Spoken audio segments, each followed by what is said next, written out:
Nice.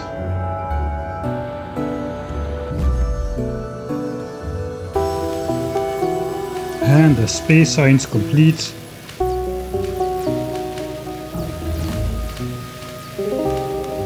We can finally work on launching the first rocket.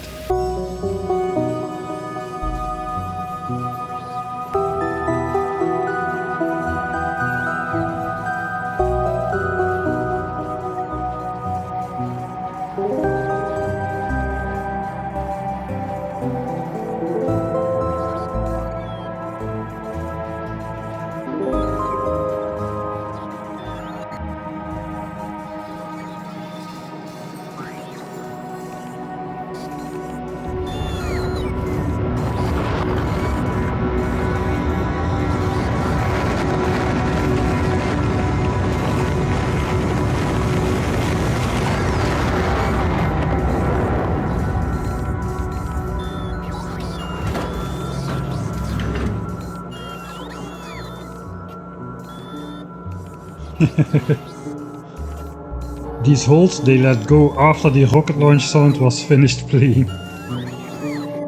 Anyway, here goes the first rocket up into, well, wherever it's going here from the underground.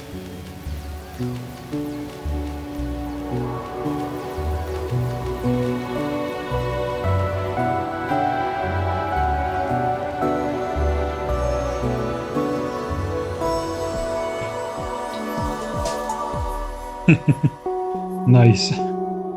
But a victory not yet.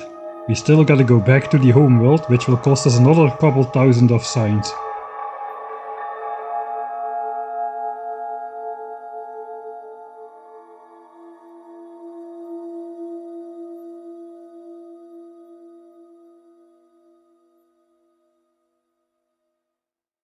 Alright, so we launched the rocket. That's great, but now what? Well, despite still having thousands of beakers worth of technology to go through, the Warpzone homeworld technology is finally visible at the end of the technology tunnel. All we gotta do is to try to keep the base supplied with enough raw resources. Try to solve areas of underproduction, like with this temporary extra steel smeltery,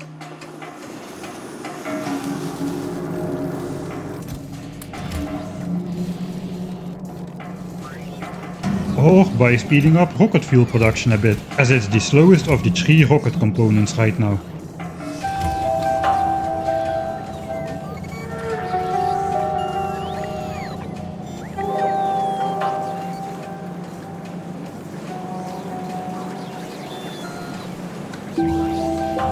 And on the flip side of speeding up underproduction, we try to keep areas of overproduction within reasonable limits. For instance, we tone down blue sign storage to free up red chips for things like the struggling purple signs.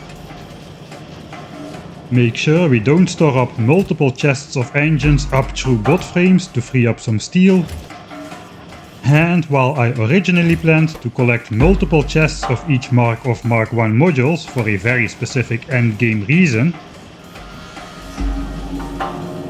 that will have to wait until after we have taken back control of our homeworld.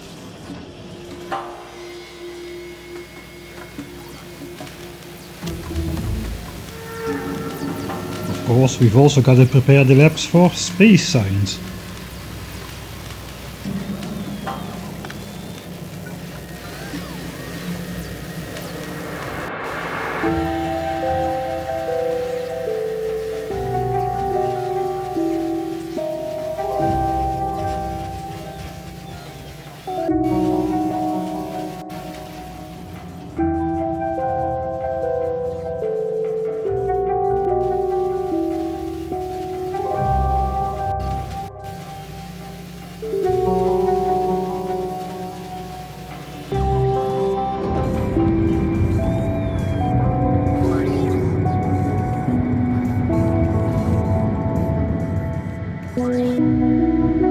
Even with 72% productivity bonus in the lab, we still gotta launch 3 rockets to get 5000 science packs worth of research technology.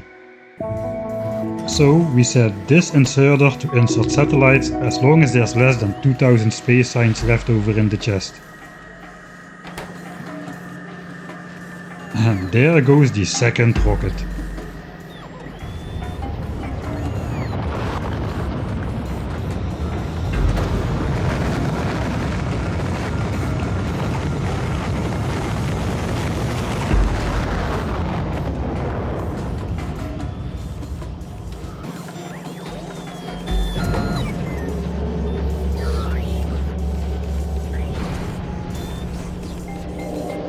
For the rest, there isn't all that much to do anymore, so let's talk about those 3 interesting technologies we skipped earlier.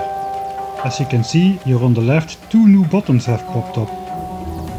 Excuse me, 3 new buttons have popped up. These are the Warp Reactor's 3 special abilities. Each of them has a different function, much like one of those sets of 3 different colored peppers you can buy in the supermarket. You have the red pepper to add to your dinner, the yellow pepper to add in the salad, and the green pepper to throw away in the garbage. The warp accelerator is the green pepper. It is supposed to make you warp out faster, but it seems to just not work, so it's utterly useless. The warp stabilizer is the red pepper. It greatly reduces the extreme pollution output of the warp platform, which in theory would lead to less biters parting towards our warp platform, increasing our UPS again. Unfortunately, since we had many other pressing priorities upon arriving in this warp zone, we wouldn't be able to activate it in time, even if we beelined for it as soon as possible. Believe me, I tried. It requires a lot of power, so we couldn't unlock it until after nuclear power, and by that time, the pollution cloud was already too large to dissipate after switching on the stabilizer.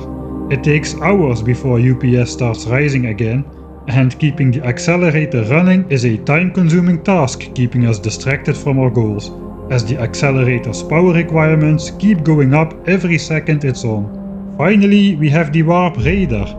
This usually is the most useful out of the 3, as you can use it to quickly scan and reveal the surroundings upon arriving on a new warp zone. In fact, we can use it right here to reveal the situation at our warp platform without switching to God mode in the map editor. Similar to the stabilizer, its power requirements keep going up every second, and the time between scanning each new outer square becomes larger and larger.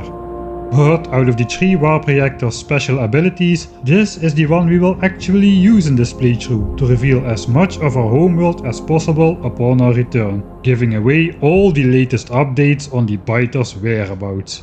Indeed, the Warp Raider is the yellow pepper, as revenge is a dish best served cold. And after Warp Reactor Reassembly Project 8 completes, all that's left to do is to research a 5000 science spec technology at 16 UPS, a quarter of the normal game speed, oh god. Even with the giant productivity bonus from the labs, it's going to take roughly 1 hour to get this giant Warptorio homeworld technology researched. 1 hour in game, that is. For me, it's gonna take probably closer to 4 hours.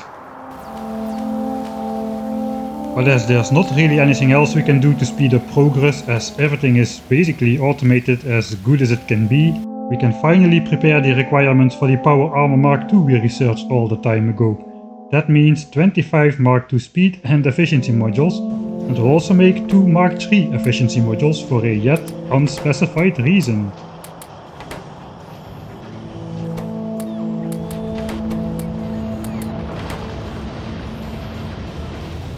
And pretty soon the 3rd and final rocket launches into some sort of space, I guess. Soon the modules are done, and we switch production over to the next big item on our list. 100 laser turrets.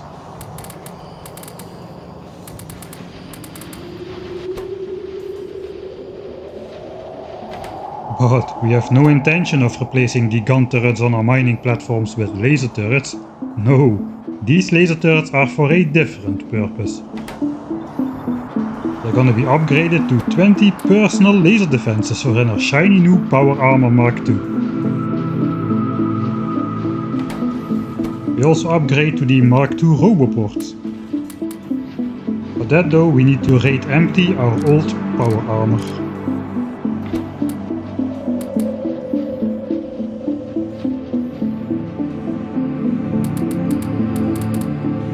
We also prepare 2 fusion reactors.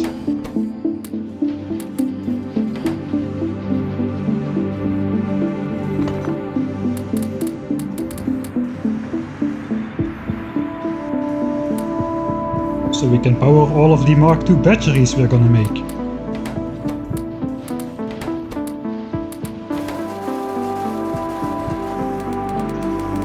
And with all of those things having been made, I think it is time to finally upgrade to the Mark II power armor.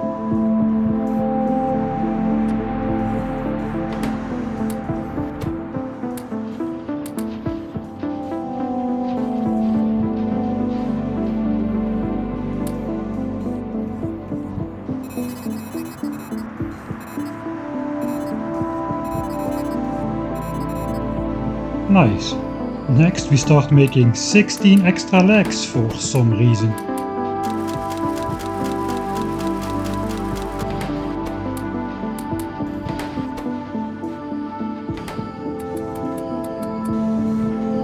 Actually, 2 fusion reactors ain't gonna cut it. So let's make 6 more. We've also been steadily bringing iron over from the basement to smelt it into steel. And as a result, we're almost completely out of stocked up iron now. And after being 1/3 of the way through Warpzone homeworld, we add the first non-scientific blueprint to the base. Explosive rockets.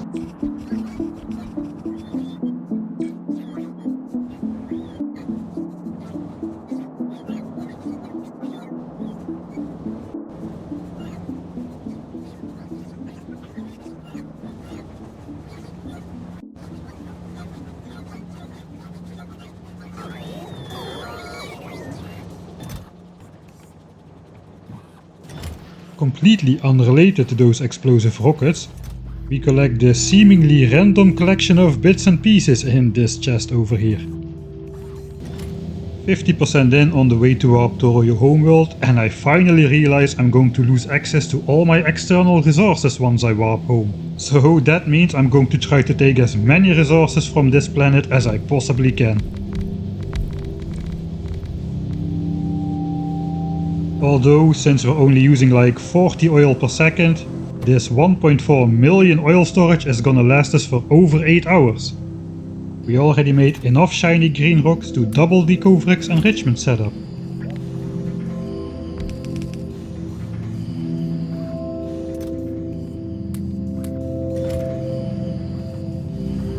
And we still have plenty of shiny green rocks left over to make ourselves some nuclear fuel. And since we're done launching rockets for the moment, we temporarily borrow its productivity modules. So we can get 100% productivity bonus on this nuclear fuel assembler. So we are able to make 1000 fuel cells with only 500 fuel cells worth of ingredients.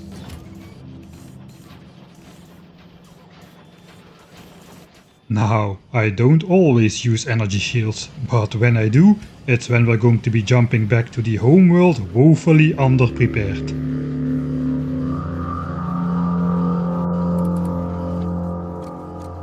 Woefully underprepared, you say?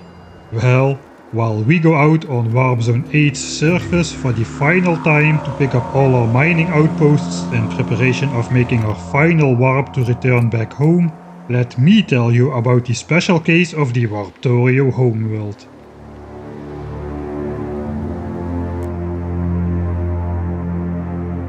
You see, in Warpzone, each time when you warp out to a new planet, the biters get a complete reset and the old planet immediately gets deleted out of existence, including everything you left behind on it. But the home planet is different. The home planet has been quietly brewing in the background, existing, evolving, but not expanding. Well, the planet has not been expanding, but the native biters sure have. And with Biter Evolution having been in the Behemoth Biter era for almost the entire 11 hours we spent here in Warpzone 8, the biters on the homeworld will have been very busy expanding, making dozens, no, probably even hundreds of new settlements all over the tiny generated portion of our home planet. Tiny, yes, as we got to spend only 10 minutes on our beloved homeworld before being brutally warped out to survive on new frontiers. That means it's not only this Warpzone 8, which has been slowly collapsing into a supermassive black hole by the sheer amount of accumulating biters. The situation on our homeworld could have evolved into becoming a quantum mechanical black hole, as the biters have been trying to set up hundreds of new settlements on the teeny tiny amount of generated surface on our homeworld.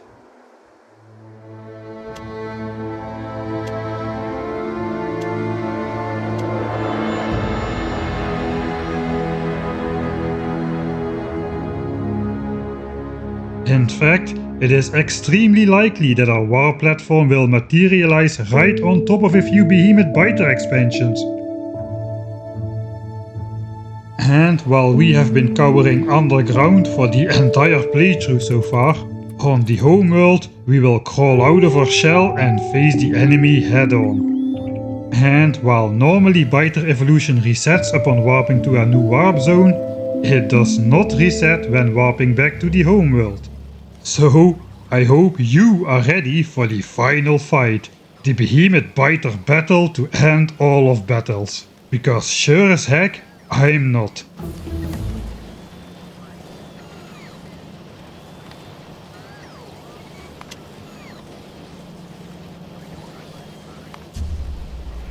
Next time.